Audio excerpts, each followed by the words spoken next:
रामकृष्ण हरी. श्री संतांच्या माथा चरणावरी साष्टांग हे करी दंडवत. चातुर्मासानिमित्त चालू असलेली आपली पैठण निवासी शांती ब्रह्म श्री संत एकनाथ महाराजांच्या हरिपाठावरची ही चिंतन मालिका आणि ह्या चिंतन मालिकेचा आज नाथांचा हरिपाठ भाग 25.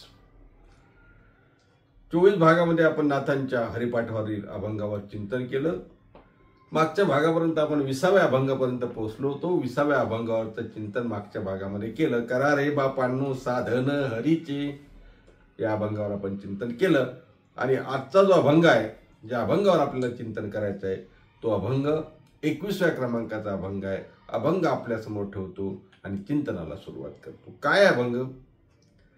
12-16 जणी हरिसी नेनती, 12-16 जणी हरिसी नेनती, मनोनी फिरती रात्रंदिवस, सहस्त्र मुखाचा वर्णिता भागला, हर्षदया झाला तेने सुखी, वेद जाणू गेला पुढे मौनावला, ते गुह्य तुझला प्राप्त कैसे, पूर्व सुकृताचा पूर्णाभ्यासाचा, दास सद्गुरूचा तूची जाणे, जाणते नेनते हरीचे ठिकाणी, एका जनार्दनी हरी बोला, एका जनार्दनी हरी बोला, हरिमुखी गाता हारपली चिंता, त्यालाही मागुता जन्म घेणे, त्यालाही मागुता जन्म घेणे. असा नाथांच्या हरिपाठातील 21व्या क्रमांकाचा अभंग आज चिंतन रूपी सेवेकरता आपल्या समोर आला आहे. काय हरिपाठामध्ये चिंतन करत असताना हरिपाठामध्ये नाथरायांनी आपल्याला काय सांगितलं? हरिप्राप्तीची अनेक साधन सांगितली. हरिप्राप्ती करून घेण्यासाठी अनेक साधनांचा विचार नाथरायांनी आपल्या समोर मांडत असताना हरिनाम हेच खरं साधन आहे, हे साधनाचं सार आहे, हे आपल्या मनावर बिंबवण्याचा प्रयत्न केला. आणि हे सर्व करत असताना मग महाराज, हरिप्राप्तीचं साधन तुम्ही आम्हाला सांगता, त्यापेक्षा हरी कसा आहे हे सांगा ना. हो नाही का? एखादी वस्तू आहे महाराज, वस्तूचं वर्णन करत असताना असं, आता आपल्याला माहिती आहे, आपण शाळेत असताना ते जीवशास्त्र वगैरे, आता जीवशास्त्रामध्ये ते बेडूक, अमिबा, साप याच्या ते प्रतिकृती प्रयोगशाळेमध्ये आपल्याला दाखवायच्या का? आपल्याला तसं वर्णन केल्यानंतर एवढं कळत नाही, पण वस्तुरूपाने जर आपल्याला ते दाखवलं तर लगेच कळते ना. मग हरिबोला हरिबोला महाराज आपण सांगता, हरिप्राप्तीचं आम्हाला साधन सांगता, पण नेमका हरी आहे कसा, त्याचं स्वरूप काय आहे, तो आम्हाला दाखवा ना, असं कदाचित एखाद्या साधकाला वाटलं असावं. आणि मग नाथराय त्याचा परामर्श त्या संदर्भानं काहीतरी आपल्याला सांगतात की बाबा रे, त्या हरिप्राप्ती बाबतीत मी हरिबोला हरिबोला हरिबोला हरिबोला असं सांगतो ना, तो प्राप्त करून घेणं कठीण आहे, नाही कठीण आहे हा तर वेगळाच बाब, पण तो आहे कसा, तो अरे मोठ्या मोठ्यांना कळला नाही. कसं काय कळलं नाही? कसं काय कळलं नाही? बघा, एखादी वस्तू आहे, वस्तूचं ज्ञान आपल्याला कधी होते महाराज? मला सांगा, माझ्या समोर खुर्ची आहे, टेबल आहे, फुलं आहेत, हा चष्मा आहे. आता अंधार पडला, खूप अंधार आहे, लाईट नाही, काही नाही, अंधारी अमावस्येची रात्र आहे, स्ट्रीट लाईट चालू नाही, काही नाही, आणि एखादी वस्तू रस्त्यात पडली आहे, ती दिसेल का तुम्हाला? आम्हाला का दिसत नाही? वस्तू आहे ना, पण ती दिसत नाही. का दिसत नाही? कारण त्या वस्तू संदर्भातलं ज्ञान आमच्याजवळ आहे, वस्तू कशी आहे हे माहिती आहे, पण ती वस्तू दिसत नाही, कारण अंधार आहे ना.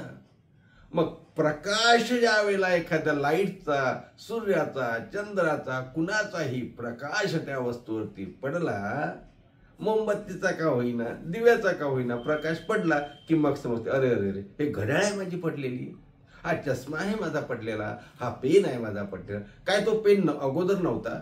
का पेनाविषयीचं ज्ञान आपल्याला अगोदर नव्हतं, पेन कशाला म्हणतात ते आपल्याला कळत नव्हतं का, कळत होतं ना, पण मग दिसला का नाही, कारण अंधारामुळे आपल्याला तो दिसला नाही. तसं आपल्या साधक वृत्तीमध्ये आपण ज्या वेळेला भगवताच्या चिंतनाच्या मागे लागतो किंवा भगवत भक्तीच्या मागे लागतो, आपल्याला देव कळत नाही, देव दिसत नाही. याचं कारण असं आहे, अज्ञानामुळे तो दिसत नाही. म्हणून ज्ञानाचा प्रकाश ज्या वेळेला त्यावरती पडेल त्यावेळेला तो कळेल. पण तो ज्ञानाचा प्रकाश पडणं एवढं सोपं आहे का, याचा जर विचार केला महाराज, तुम्हाला सांगू, या अभंगातून नाथराय आपल्याला तेच सांगतात. नाथराय म्हणतात 12-16 जनी हरिसी नेनती. काय होय 12-16?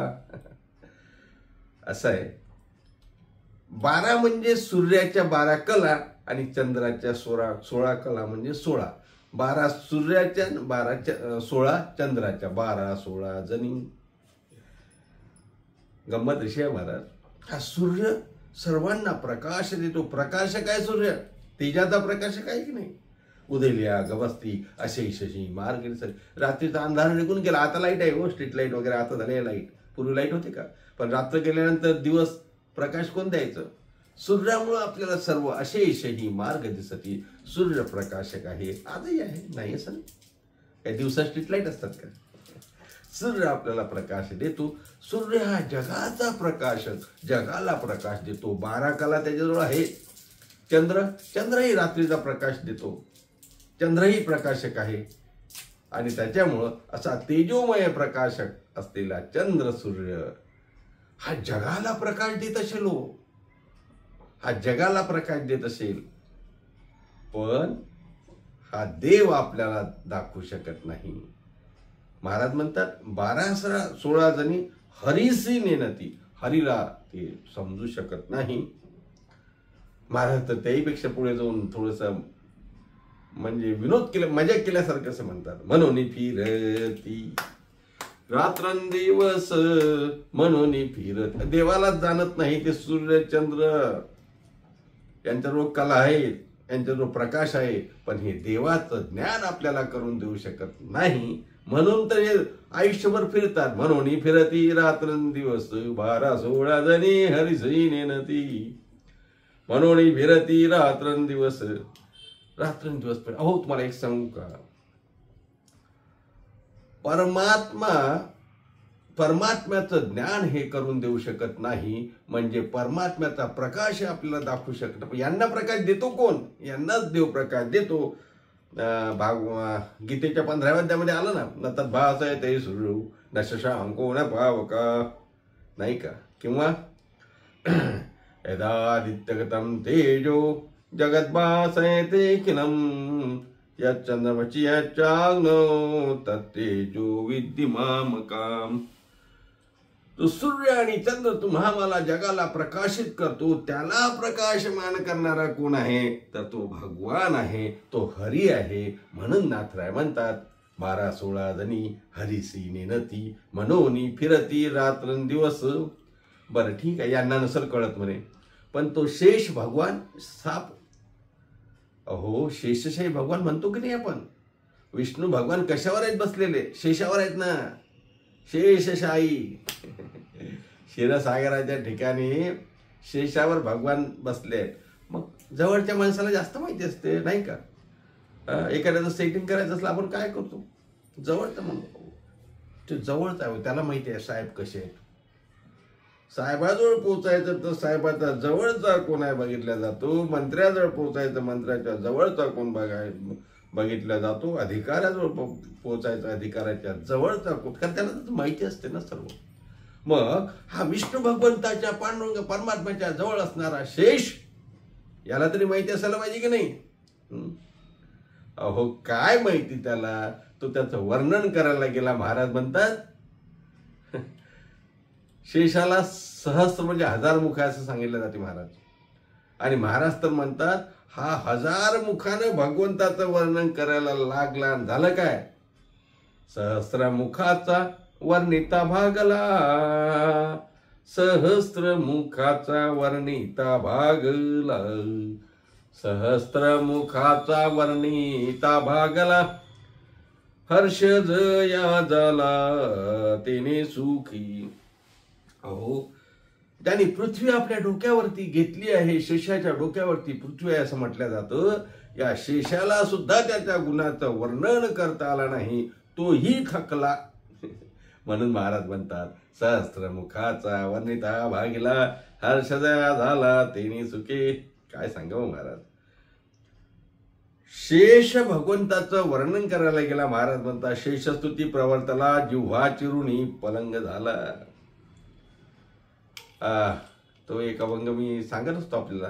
द्विसहस्त्र झाल्या जीवा जीवा, देव काहो विटेवरी उभा उभा. सहस्त्रमुखाचा वर्णिता हो, द्विसहस्त्र त्याच्या जिभा झाल्या, जिभा चिरल्या, पण त्याला वर्णन करता आला नाही. महाराज म्हणतात ना, सहस्त्रमुखे शेष शिनला बापुडा, सहस्त्रमुखे शेष शिनला बापुडा, चिरली या धडा जिवा त्यांच्या. यालाच म्हणायचं द्विसहस्त्रे झाल्या जिबा जिबा, म्हणजे शेषालाही ज्याचं वर्णन करता आलं नाही असा तो हरी. सूर्याला आणि चंद्राला 12-16 जणी यांनाही समजला नाही असा हरी. आणि अशा हरीचं वर्णन करताना मग त्या ठिकाणी महाराज म्हणतात, का हो हे सर्व ठीक आहे, पण वेद भगवंताच्या मुखातून निघाला, त्या वेदाला तर सांगता येईल ना देवाचं वर्णन. वेद तर त्यांना जाणत असेल ना, वेद तर सांगू शकेल ना. तर महाराज वर्णन करतात, अहो काय सांगू तुम्हाला. वेद या भगवंताचं स्वरूप सांगायला गेला, वेद या भगवंताचं वर्णन करायला गेला, काय झालं.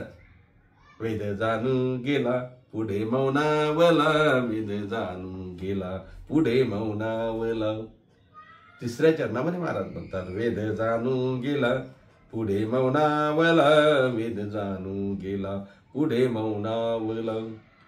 ते गुह्य तुझला प्राप्त कैसी, ते गुह्य तुझला प्राप्त कैसी, हरिमुखे गाता.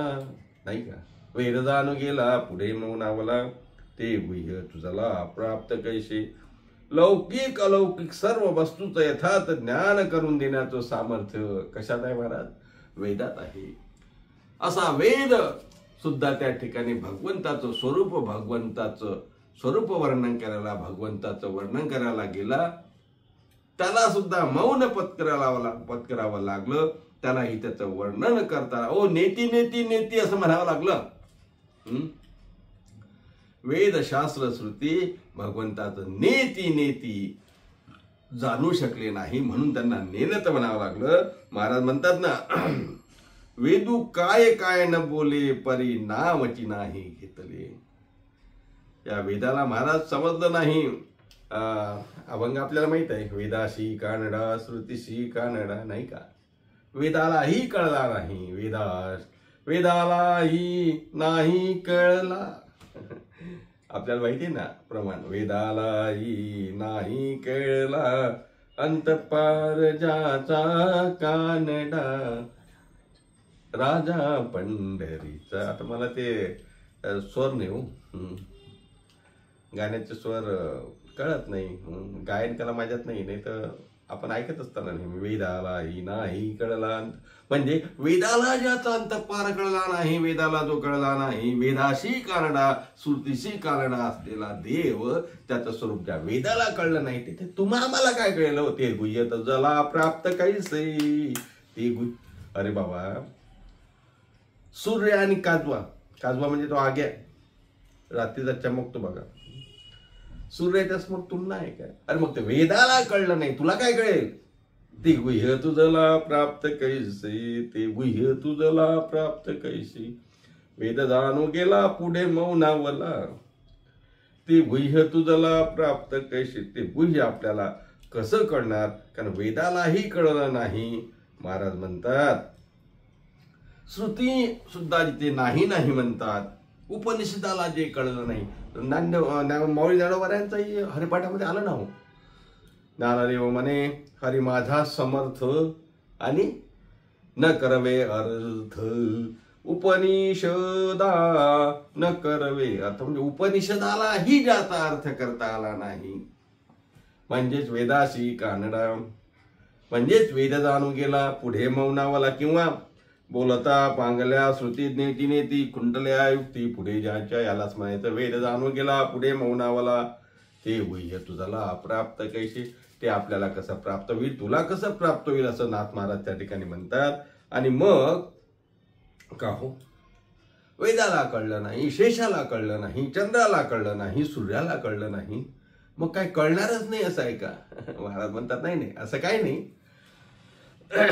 तुझं जर पूर्वजन्माचं पुण्य असेल, सुकृत असेल, पूर्व सुकृताचा पूर्ण अभ्यासाचा, पूर्व सुकृताचा पूर्ण अभ्यासाचा, दास सद्गुरूचा तोची जाणे, तोची जाणे. म्हणजे पूर्व सुकृतानं पूर्व पुण्यानं त्या ठिकाणी ते समजू शकेल. का हो, पूर्व पुण्यानं हा देह सुद्धा पूर्व पुण्यानं मिळाला. आपण चिंतन केलंय ना, कुठल्या अभंगामध्ये, हरिपाठामध्येच केलाय की, आठवा, बहुता सुकृती नरदेह लादला.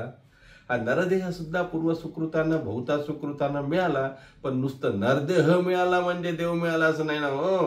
म्हणून महाराज म्हणतात देव समजेल कधी, देव प्राप्त कधी, त्याला पूर्व सुकृत लागेल. पूर्व सुकृतानं देह मिळाला म्हणजे देव मिळाला असं नाही. नाही तर मग जाऊ द्या, जगाचं जाऊ द्या, पण भारतातले 100 कोटी लोकांना देव मिळाला असतं ना. कारण 100 कोटी, 120 कोटी, 140 कोटी आपण आहेच ना मानवी देहवाले. मग हा देह जर पूर्व सुकृताचा आहे, पूर्व पुण्याने मिळाला, तर मग सर्वांना देव मिळाला पाहिजे. मग का मिळत नाही? कारण महाराज म्हणतात पूर्व सुकृताचा पूर्व पुण्य पाहिजे महाराज. आणि नुसतं पूर्व पुण्य नाही, पूर्ण अभ्यासाचाही पाहिजे. पुन्हा अभ्यास केला पाहिजे ना त्या गोष्टीचा. हे बघा, पंढरपूरची वारी घडणं हे पुण्य आहे, पण ते पुन्हा घडणं कसं? अभ्यासाने ते पुन्हा घडते. ज्ञानेश्वरीचं पारायण करणं, अध्याय वाचणं, एकदा वाचणं ठीक आहे, पुण्य आहे. पण पुन्हा ज्या अभ्यासाने ते वाढवणं याला म्हणतात पूर्ण अभ्यासाचा. सुकृताना नरदेह प्राप्त झाला, पण तो भगवत भक्तीला लावण्यासाठी जो अभ्यास करणं पूर्ण अभ्यासाचा. कारण अभ्यासानं काहीच अशक्य नाही महाराज. महाराज म्हणतात ना, अभ्यासाशी चांग कार्यसिद्धी, किंवा ओले मुळ भेदी खडकाचे अंग, अभ्यासाशी सांग कार्यसिद्धी, साधते साध्य करिता सायास कारण अभ्यास. तुका म्हणे अभ्यासाने हे सर्व शक्य आहे. म्हणून पूर्व सुकृत आणि अभ्यास या दोन्ही गोष्टी कराव्या लागेल. का हो, या दोन गोष्टीनं होईल का? महाराज म्हणतात नाही, या दोन गोष्टीला सद्गुरु मध्ये लागती. दास सद्गुरूचा तोची जाणे, पूर्व सुकृताचा पूर्ण अभ्यासाचा, दास सद्गुरूचा तोची. सद्गुरूला शरण जावं लागेल, आणि मग सद्गुरूच्या शरण जाऊन पूर्व सुकृत पूर्ण अभ्यास करून मग तो कळेल. का महाराज कठीण आहे, खूप कठीण आहे नाही का? किती कठीण आहे? काय म्हणे तुम्ही ते गुरु सद्गुरू पूर्व पुण्य हे आमचं आहे नाही आहे, हे ज्ञान प्राप्त होईल नाही होईल, सूर्याला कळलं नाही, चंद्राला कळलं नाही, शेषाला कळलं, आम्हाला कुठून कळेल नाही. महाराज म्हणतात काही काळजी करण्याचं कारण नाही. जे जाणते आहे ना, जे ज्ञानी आहे ना, ज्यांना हे कळते ना, ते असू द्या की ज्यांना कळत नाही ते असू द्या, कोणी असू द्या, माझ्या देवाच्या ठिकाणी, माझ्या हरीच्या ठिकाणी, माझ्या पांडुरंगाच्या ठिकाणी, माझ्या कृष्णाच्या ठिकाणी, माझ्या रामाच्या ठिकाणी, माझ्या विष्णूच्या ठिकाणी, माझ्या भगवंताच्या ठिकाणी हे जाणतं नेणतं पण नाही हो. जाणते नेणते हरीचे ठिकाणी, जाणते नेणते हरीचे ठिकाणी. आणि हे जाणत आणि नेणतं पण तो त्या ठिकाणी ठेवत नाही. तो बघत नाही की कोण जाणता कोण नेणता. आणि म्हणून त्याला नेणतेही आवडतात, जाणतेही आवडतात. नेणती जयाशी भाऊ आवडती, होय तया चित्ती एक भाऊ. तुम्ही हरिहरी म्हणताय ना, मग तुम्ही किती जाणते आहे का नेणते याचा तो विचार करत नाही. हरीच्या ठिकाणी तो विचार नाही. फक्त त्याचं नामचिंतन करा, भगवत भक्ती करा, त्याला शरण जा. महाराज म्हणतात काळजी करू नका, फक्त हरिहरी म्हणा, एका जनार्दनी हरी बोला. अशा प्रकारे थोडं जसं चिंतन करता आलं या अभंगावर तसं करण्याचा आपण प्रयत्न केला.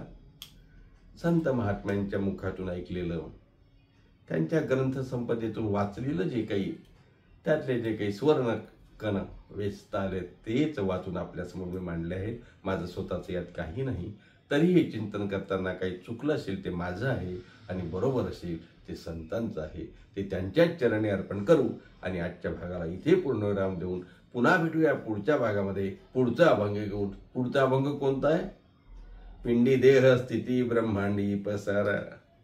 या अभंगावर पुढच्या भागात चिंतन करू. आज इथेच थांबू.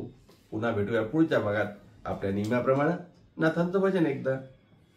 श्री भानुदास श्री एकनाथ, श्री भानुदास श्री एकनाथ, श्री भानुदास श्री एकनाथ, श्री भानुदास श्री एकनाथ, श्री भानुदास श्री एकनाथ, श्री भानुदास श्री एकनाथ, श्री भानुदास श्री एकनाथ, श्री भानुदास श्री एकनाथ. पुंडलीकवरत्यारी विठ्ठल श्री ज्ञानदेव तुकाराम, दत्तात्रय जनार्दन श्री एकनाथ माऊली ज्ञानेश्वर महाराज की, जगद्गुरु तुकाराम महाराज की जय. शांती ब्रह्म श्री संत एकनाथ महाराज की जय.